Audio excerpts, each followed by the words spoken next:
Paper में एक सवाल आता है 1 नंबर का कि भैया IUPAC का फुल फॉर्म क्या है। ठीक, तो जरा ध्यान से देखो, आई का अर्थ यहां पे क्या है, इंटरनेशनल। यू का, ये आई का अर्थ हो गया।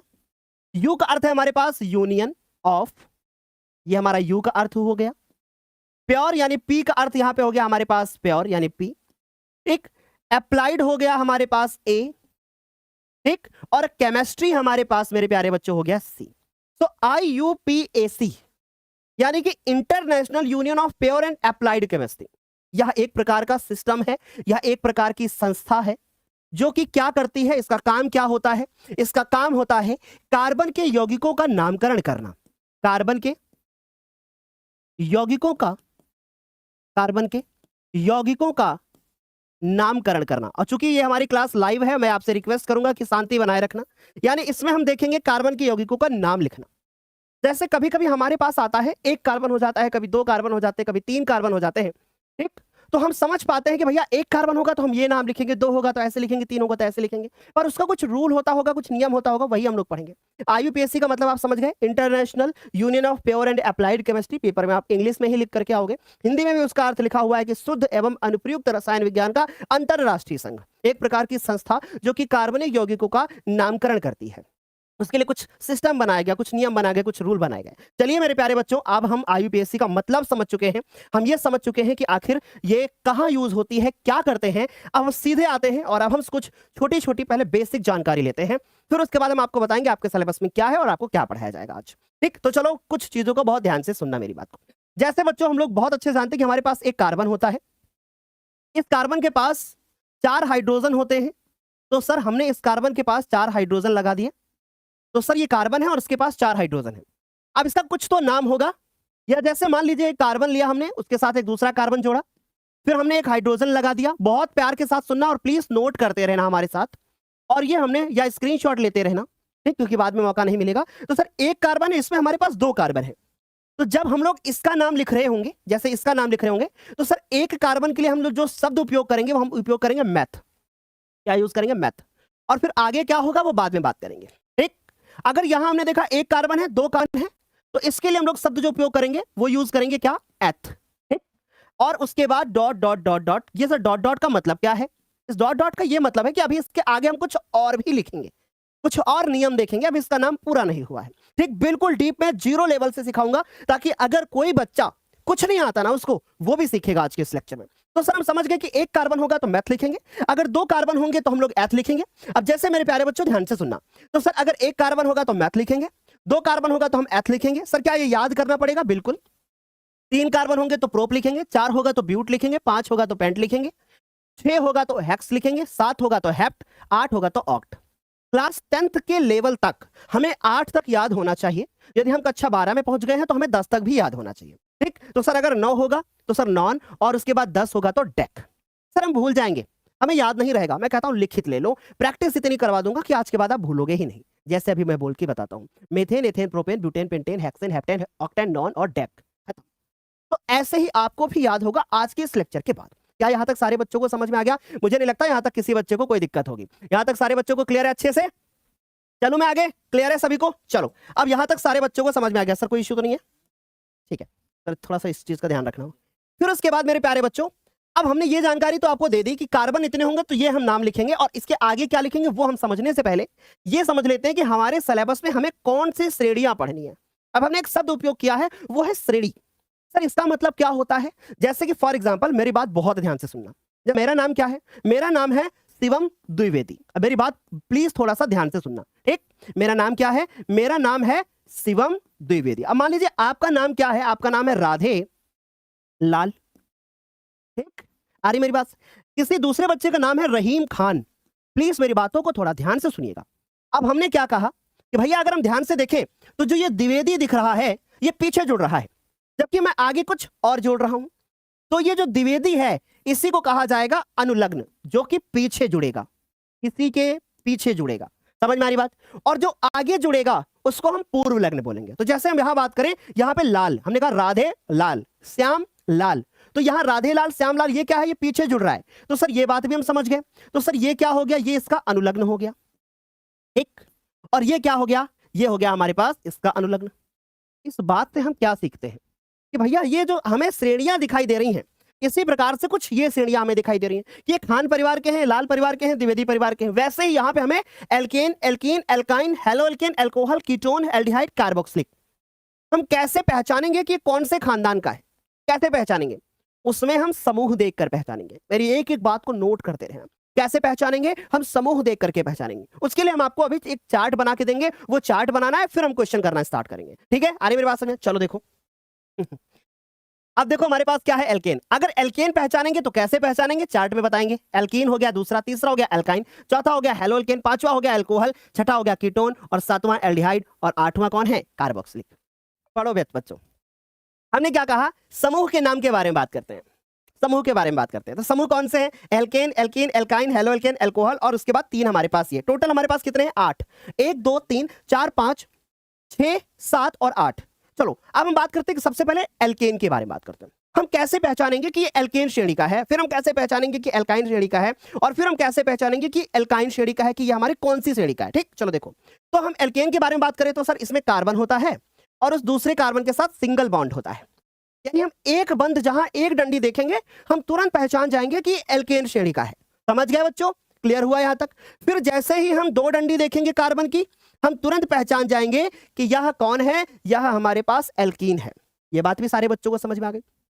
सर एल्काइन, जैसे ही हम देखेंगे कि कार्बन और कार्बन के बीच में 3 डंडियां मुझे दिख जाएंगी, मैं पहचान जाऊंगा कि यह एल्काइन श्रेणी का है। ओके, क्लियर हो गया यहां तक? फिर हेलो एल्केन के बारे में बात करने से पहले हम एल्कोहल के बारे में बात करेंगे। जैसे ही मैं देखूंगा कि कार्बन के साथ में OH जुड़ा है, मैं तुरंत पहचान जाऊंगा कि ये एल्कोहल श्रेणी का है।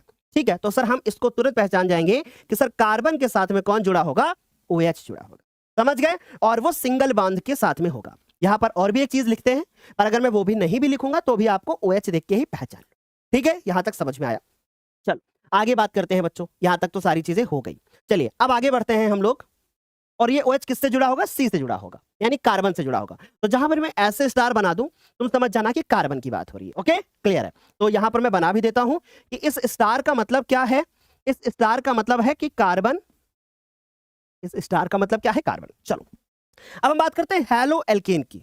सर हेलो एल्केन के लिए क्या करेंगे हम? कौन सी टेबल कैसे तैयार करेंगे? देखो जरा ध्यान से। Halo alkane, halo alkane, halo alkane का मतलब सर हेलो, जैसे हम किसी को कॉल करते हैं तो पहले क्या बोलते हैं? हेलो। तो वैसे ही जब इनके नाम लिखते हैं तो हम पहले ही उसका नाम लिख देते हैं। जैसे आई अगर मुझे कहीं दिखेगा, अगर मुझे कहीं आई दिख गया, या हमें कहीं Cl दिख गया, ठीक, हमें कहीं Cl दिख जाए ऐसे, या कहीं मुझे आई दिख जाए, या मुझे कहीं Br दिख जाए, ठीक, और या मुझे कहीं पर F दिख जाए, और इसके साथ हमेशा एक सिंगल बंद होता है। ठीक, एक Cl, Br, I और इन सभी को हम हेलोजन बोलते हैं। क्या बोलते हैं इनको हम? इनको हम हेलोजन बोलते हैं। क्या बोलते हैं हम लोग? हेलोजन बोलते हैं। जितने आपको यहां नाम दिखे हुए दिख रहे हैं इनको हेलोजन बोलते हैं। ठीक, तो सर मैं क्या यहां पर कहीं लिख दूं? हाँ लिख देता हूं, Cl, Br, I और F। इनको जो आप देख रहे हो इनको क्या बोलते हैं? इनको हम लोग हमेशा क्या बोलते हैं? इनको हम लोग हेलोजन बोलते हैं। इनको क्या बोलते हैं? इनको हम लोग हेलोजन बोलते हैं। क्या यहां तक सारे बच्चों को इतनी बात समझ में आ गई? मुझे तो नहीं लगता कि किसी बच्चे को यहां तक कोई भी तकलीफ होगी, किसी को कोई प्रॉब्लम होगी। बढ़िया से समझ में आ गया सर? सब कुछ बढ़िया चल रहा है? बहुत बढ़िया। तो सर यहां तक हमें समझ में आ गया। अब आगे बढ़ते हैं बच्चों। पहले इनके बारे में इतनी बात हो गई है, थोड़ा और बात करते हैं। जैसे अगर बात करें पूर्व लग्न की। पूर्व लग्न का मतलब होता है जो नाम के पहले लगे। ठीक, जो नाम के पहले लगे। अभी केवल इस टेबल को बनाना, फिर मैं सब कुछ लिखना भी सिखाऊंगा। अभी थोड़ा कम समझ में आएगा, जब क्वेश्चन करूंगा तो बेहतर आएगा। जैसे मान लीजिए कि अगर कहीं पर Cl होगा तो इसके लिए जो हम अगर उपयोग करेंगे वो क्या यूज करेंगे? क्लोरो यूज करेंगे। Cl के लिए क्या यूज करेंगे? क्लोरो। इसके लिए हम लोग क्लोरो शब्द का यूज करेंगे। ठीक, समझ में आ रही बात? कहीं मुझे आई दिखेगा तो इसके लिए हम लोग आयोडीन न लिख करके आइडो यूज करेंगे, आइडो शब्द यूज करेंगे। अगर मुझे कहीं Br दिखेगा तो इसके लिए हम लोग क्या यूज करेंगे? ब्रोमो शब्द का यूज करेंगे। सर हम लोग क्या यूज करेंगे? ब्रोमो यूज करेंगे।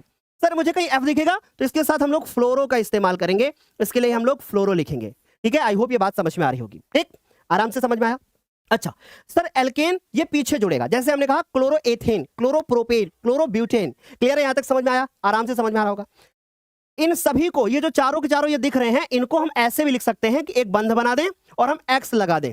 और जहां पे जो X है वो क्या है? जहां इस X को हम क्या बोलते हैं? इस X को कहा जाता है हेलोजन।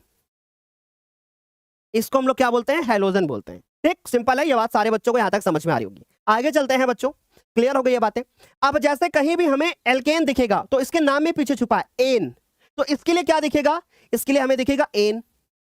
यहां तक सारी चीजें क्लियर हो गई, आ रही मेरी बात समझ। फिर एल्कीन, इन, ठीक है, पीछे क्या छुपेगा, इन छुपा हुआ होगा, ठीक है, यहां तक समझ में आ गया। सर एल्काइन, आइन पीछे छुपा हुआ है, तो सर इसके पीछे क्या लगा होगा, आइन। ये शब्दों को पहले याद करिए, फिर क्वेश्चन करना हम लोग शुरू करेंगे, तब चीजें क्लियर होंगी। क्योंकि अभी अगर ये सोचोगे कि हमें सब कुछ अभी आ जाए एक बार में, तो भाई देखो थोड़ा समय लगेगा बेटा, लेकिन आएगा सब कुछ, टेम लगेगा ठीक है। अरे बात समझे। एल्कोहल, एल्कोहल के पीछे क्या जुड़ता है, ऑल। किसी के पीछे अगर ऑल लिखा होगा उसका मतलब हम क्या, किसके बारे में बात कर रहे होंगे, एल्कोहल के बारे में बात कर रहे होंगे, ठीक है, सिंपल है, यहां तक समझ में आया। अच्छा, अब हम इनके सामान्य सूत्र के बारे में बात करते हैं। इनके सामान्य सूत्र अगर आपको रटने हो तो मैं तुरंत लिख दूंगा, लेकिन अगर समझना है तो हमारे साथ पूरा पढ़ना पड़ेगा, ठीक, समझ गए। तो जरा ध्यान से देखो, मैं तुरंत लिख देता हूं ताकि आपकी टेबल कंप्लीट हो जाए। तो सामान्य सूत्र के लिए हम लोग CnH2n+2, कैसे लिखा मैंने वो अभी आगे समझाऊंगा। CnH2n और -2, ठीक, Cn ये एल्कीन है ना, तो सर -2 नहीं होगा, ठीक, CnH2n -2 इसमें होगा, ठीक।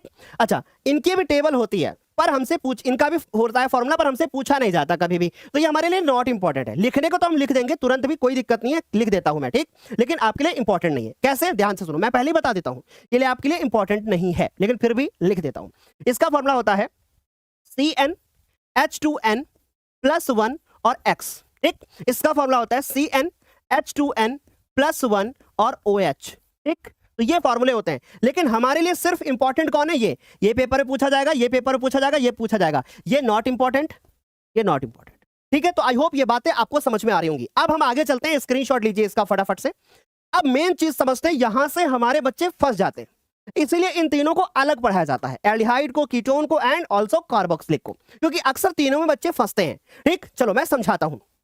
अगर मैं एल्डिहाइड के बारे में बात करूं तो सर देखो कैसे पहचानोगे, कार्बन होगा, फिर डबल बॉन्ड के साथ O होगा, फिर कार्बन होगा, डबल बॉन्ड के साथ O होगा, फिर कार्बन होगा, डबल बॉन्ड के साथ O होगा। जब तक कंप्लीट न हो जाए तब तक शिवम सर की क्लास में सही और गलत की पहचान मत करिएगा, ठीक। तीनों एक जैसे, यानी तीनों में डबल बॉन्ड के साथ O लगता है, तो सर अंतर क्या है वो समझाइए। चलो सुनो अंतर देखो। अब देखो ये जानकारी सभी बच्चों को होगी कि एक कार्बन के साथ 4 बंध होते हैं, क्योंकि वो उसके बाहरी कक्षा में 4 इलेक्ट्रॉन होते हैं और वो 4 इलेक्ट्रॉनों की साझेदारी करता है, ये बात हर बच्चे को जानकारी होगी, ठीक। तो सर इस कार्बन के साथ डबल बंध के साथ O लगा हुआ है, अब इसका एक बंध खाली होगा और ये दूसरा बंध भी खाली होगा, ठीक। सेम चीज इसके साथ भी होगी कि एक बंध खाली होगा, इसका दूसरा बंध भी खाली होगा, इसका एक बंध खाली होगा और इसका दूसरा बंध भी खाली होगा। अगर आपको मात्र 2% समझ में आ रहा है इस पूरी क्लास से अभी तक, तो you are the real learner. क्योंकि मेरे प्यारे बच्चों सिर्फ 2% अगर समझ में आ रहा है तो मैं गारंटी लेता हूं पूरी क्लास देखने के बाद 80% समझ में आएगा, और 20% तब आता है जब हम किसी चीज को रिवाइज करते हैं। ये हमारा वादा है, ठीक। हम ये नहीं कह सकते तुमको एक बार में 100% आएगा, इस चीज को सीखने में लोगों को टाइम लगता है, और जो एक बार पढ़ लिया इस क्लास से दोबारा जिंदगी में नहीं बोलेगा, वादा है हमारा, ठीक। तो हमने क्या कहा, इस कार्बन के साथ डबल बॉन्ड, कार्बन के साथ डबल बॉन्ड, कार्बन के साथ डबल बॉन्ड। अब अंतर अभी भी नहीं पता चला, अंतर अब पता चलेगा। जो एल्डिहाइड होगा इसके इस वाले बंध के साथ H जुड़ा होगा, जबकि इस बंध के साथ यहां पर कार्बन कोई जुड़ा होगा, समझ गए। इस स्टार का मतलब कार्बन, वैसे मैं यहां चाहूं तो R लिख करके एल्किल ग्रुप बता दूं, मुझे प्रॉब्लम नहीं है, लेकिन आपके ऊपर से चला जाएगा, ठीक। आगे देखो, अब कीटोन के साथ यहां पर 100% कार्बन और यहां पर 100% कार्बन होगा, ये बात क्लियर है। उसके बाद यहां कार्बोक्सिलिक, कार्बोक्सिलिक की अलग पहचान है कि सर डबल बॉन्ड के साथ O होगा और उसके बाद नीचे इसके OH लगा होगा, ठीक। और यहां पर हमारे पास कोई कार्बन वाला जुड़ा होगा। तो सर बताओ तीनों में अंतर हो गया कि इसके साथ H लगा होगा, इसके साथ OH लगा होगा, इसके साथ कार्बन के कोई भी 2 अलग से ग्रुप लगे हुए हो सकते हैं। अब कैसे लगे होंगे वो आगे बताऊंगा, ठीक। तो सर मैंने तीनों में अंतर बताया, अभी जो मन में डाउट्स चल रहे हैं सब धीरे धीरे करके क्लियर होंगे। आगे बढ़ते हैं। अगर एल्डिहाइड होगा, जैसे मैंने अभी कहा था कि इनके पूर्व लग्नों के बारे में बात करो, सर समूह तो बता दिया, अब सामान्य सूत्र के बारे में बात आगे करते हैं। तो सर एल्डिहाइड होगा, इसी को हम या करके ऐसे लिख सकते हैं कि ये सिंगल बंध छोड़ दो और CHO लिख दो, यानी ऐसे लिखा हुआ भी दिख सकता है आपको, ठीक। इसको देखो, ये एक डबल बॉन्ड छोड़ दो ऐसे करके और इस C लगा दो और डबल के साथ O लगा दो, ऐसे लिखा हुआ भी दिखेगा। कार्बोक्सिलिक के बारे में बात करें तो सर सिंगल बंध लगा दो और C लगा करके O और H लगा दो, सर ये हमारा कार्बोक्सिलिक हो जाता है। तो मैंने आपको एल्डिहाइड, कीटोन और कार्बोक्सिलिक को अभी मैंने अरेंज करके लिख करके दिखा दिया, ऐसे भी हम लोग लिख सकते हैं। क्या बच्चों को समझ में आ गया? किसी बच्चे को कोई यहां तक दिक्कत तो नहीं है? सर कल क्यों नहीं पढ़ाया था? कल स्टूडियो में आग लग गई थी, इसलिए नहीं पढ़ा। समझ गए? सच में आग लग गई थी, मैं झूठ नहीं बोल रहा हूँ। उसके लिए मैंने लेक्चर एक वीडियो भी दिया था। ठीक, तो क्लियर है सारे बच्चों को? यहां तक समझ में आ गया, कोई दिक्कत नहीं। अब इसके बात करते हैं कि इसके पीछे हम लोग कौन सा अनुलग्न लगाएंगे। ठीक, इसके बारे में बात करते हैं कि इसके पीछे का कौन सा अनुलग्न लगाएंगे, और मैं एक एक चीज आपको डीप पे पढ़ाऊंगा। ठीक, अनुलग्न देखो, एल्डिहाइड के बारे में बात करें सर, इसके पीछे लगता है अल, जैसे मेथेनल। ठीक, अगर हम कीटोन के बारे में बात करें तो सर इसके पीछे लगता है ओन, इसके पीछे लगता है ओन, जैसे प्रोपेनोन। ठीक, सर कार्बोक्सिलिक के बारे में बात करें तो सर इसके पीछे लगता है हमेशा ओइक। पर आप अगर केवल ओइक लिखेंगे और कॉपी हमारे पास आ गई बोर्ड की तो नंबर कट जाएगा, क्योंकि अगर ओइक लिखा है और पीछे अम्ल नहीं लिखा हुआ है तो यहां से आपका नंबर कट जाएगा। ओइक के साथ अम्ल भी लिखा होना चाहिए। समझ गए? यहां तक तो किसी को दिक्कत नहीं होगी। इतनी चीजें ऐसी थी जो आपको मैंने गाइड करते हुए हर चीज